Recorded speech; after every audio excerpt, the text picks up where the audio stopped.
Okay, so last week you guys got introduced to solving systems by substitution.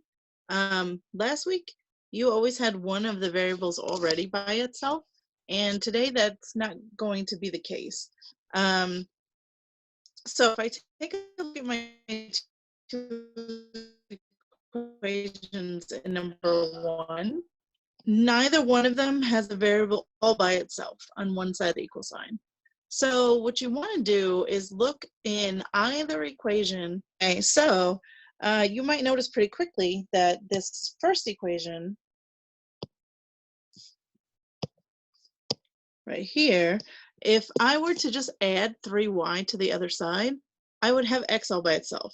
And that would be pretty easy to do. So that's going to be my best option here. If you tried to get the y by itself, you could, but my goodness, it'd be so much harder. You'd have to subtract the x and then divide everything by a -3. It would be kind of a mess, right?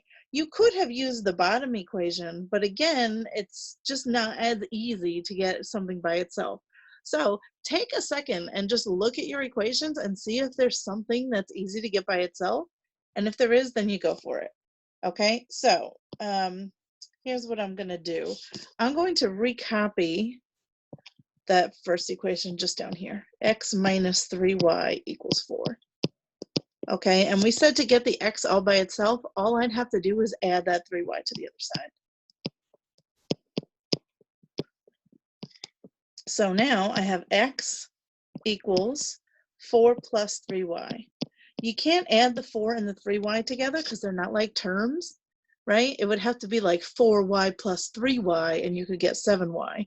But since the 4 doesn't have a y on it, they're not like terms, so you actually can't add them together. That's as far as you can go there. So, but if you look now, right here, I have the x all by itself and it's equal to the 4y plus 3y. So this is basically now you're at the step that you were at last week.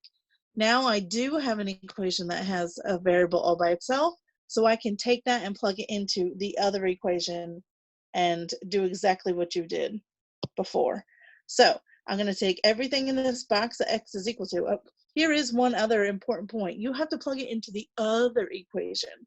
So I'm not going to plug it back into the first equation. I'm going to plug it right in there. In place of x, I'm going to write everything that x is equal to. Okay, so just make sure that you plug it into the equation that you haven't touched yet. So this is going to look like this. 8, and then instead of writing x, I'm going to write everything that x is equal to, which is 4 plus 3y. And then I finish the rest of the equation. Minus 2y equals -12. Okay, and now you're in the exact same position like you were last week, so hopefully this looks familiar. And from here, you're just going to go ahead and distribute that 8.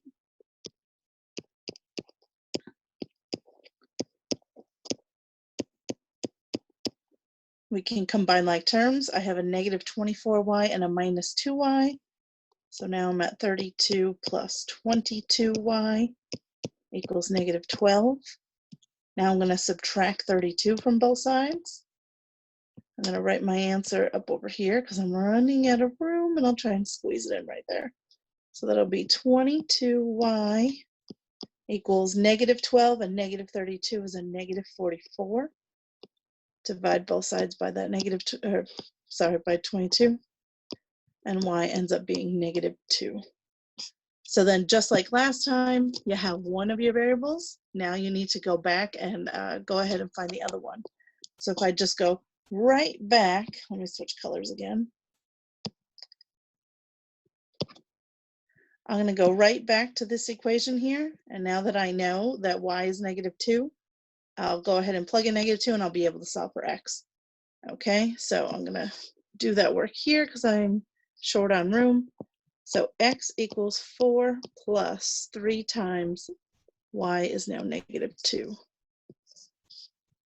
So that means x will be 4 minus 6. So x just so happens to also equal -2. So make sure that when you are finished, that you give your answer as an ordered pair, right? So -2, comma, -2 in this case. And that is your final answer. So if you are doing this, oops, I meant to draw a box around it. Okay, there's my final answer. If you're doing this on your computer screen or your phone or tablet screen like I am, that's fine.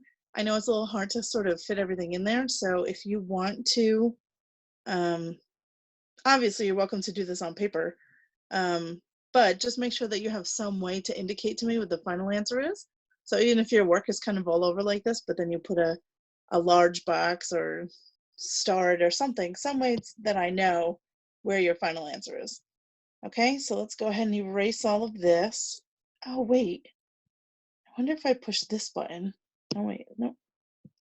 Oh, that's the way to erase everything all at once. I've been wondering how to do that. Oh my gosh. Well, now we know. Okay. Hooray. Anyway, okay. It's the small things, right? So here's number 2. Let's see. Okay, so we're going to take stock of what we have. So I'm looking at the top equation, I'm looking at the bottom equation, and I notice that this y right here would be pretty easy to get by itself, because all I would have to do is get rid of that negative 2x, and then y would be by itself. So that looks like the easiest one for this. So let's go ahead and work with that. So let's see, I'm going to switch back to a green maybe.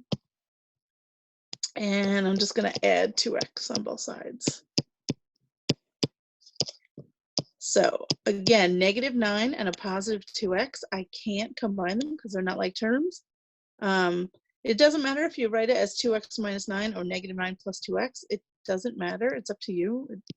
Whatever, float your boat. Okay, so now I'm here. I have y all by itself, so I'm going to take everything that y is equal to, and I'm going to go to the equation I haven't touched yet, which in this case will be the top one, and I'm going to replace that y with everything that's in the box. Okay, so I'm going to write that down here, 3x plus 6, and now instead of writing y, I write everything that y is equal to, -9 plus 2x equals 21. All right, and then we solve from here. Distribute that 6, so that'll be a minus 54 plus 12x equals 21. Okay, let's see. I can do 3x and 12x to get 15x. I'm also gonna, I should have left myself a little bit more room. Add 54 to both sides. And that's gonna get me 75. Divide both sides by 15. And x ends up being, oh, what is that? 5? Yeah. Great. So now I have one of my variables. I'm just going to go back to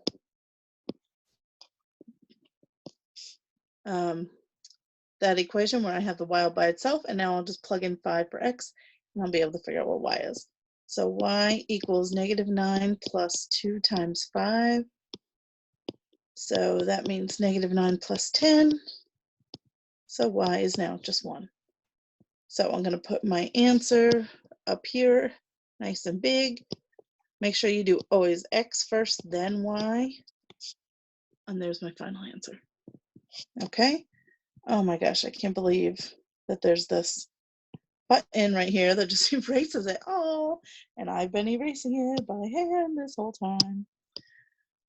Whatever, it's fine.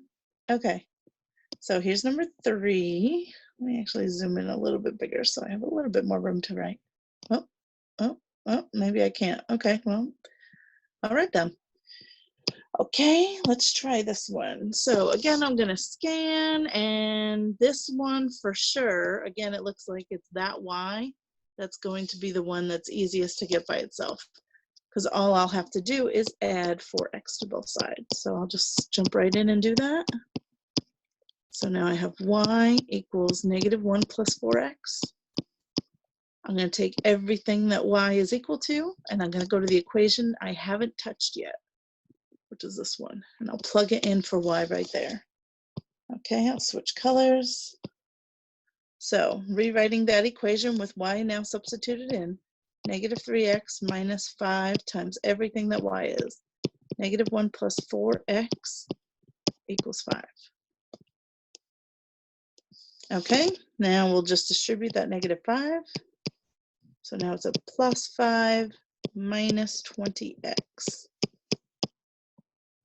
Combine like terms, those two together get me a negative 23x minus 5 from both sides. 5 minus 5 is 0. Don't freak out if you get a 0, right? It's fine. 0 is a number like anybody else. If I divide both sides by negative 23, 0 divided by negative 23 is in fact 0. That's absolutely fine. You can certainly get 0 for one of your variables. Now that I know that x is 0, I'm just going to take it and I'm going to plug it right back into the box. So y is equal to negative 1 plus 4 times 0. So that means that y is just going to equal negative 1.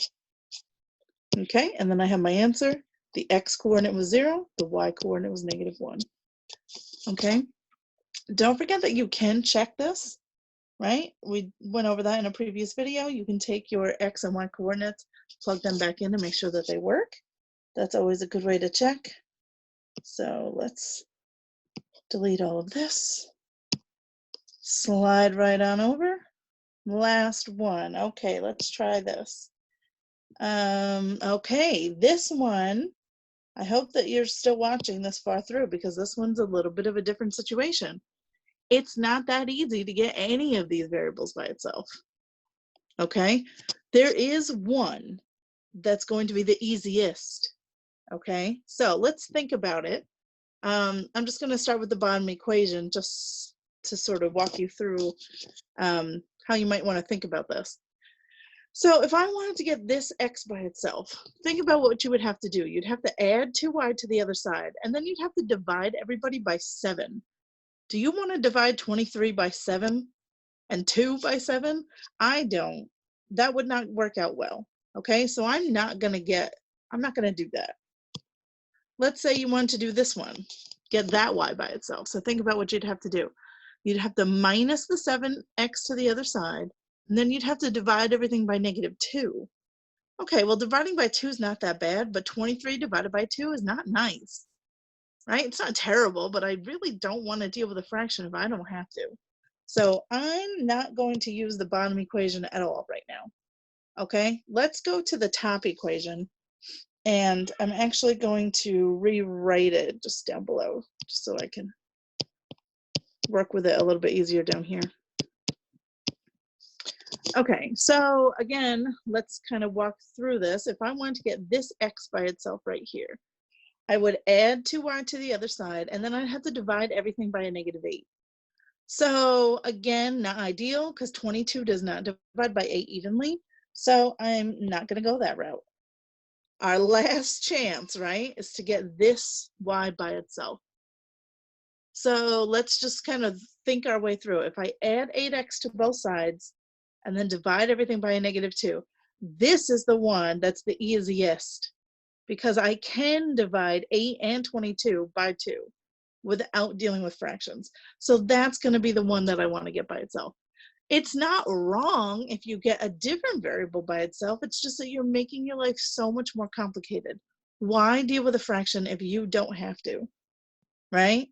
So it's worth you just kind of thinking your way through it. And once you do it, you kind of get really fast at them and you can kind of just look and know right away. You know, you just do that reasoning in your head really quickly. So anywhoosers, let's go ahead and add that 8x to the other side. So I have negative 2y equals, and again, it doesn't matter if you do negative 22 plus 8x or 8x minus 22, it does not matter. But I do need to now divide everybody by a negative 2. Make sure you're paying attention to your signs. And now I get y is equal to a positive 11 minus 4x. No fractions involved, so it's really not that bad. Okay, there's everything that y is equal to. I'm going to go to the equation that I haven't touched yet, which is this one. And I'm going to pop in substitute in for that y, okay? So that's gonna look like this, 7x minus 2 times 11 minus 4x equals 23. Okay, distribute that -2.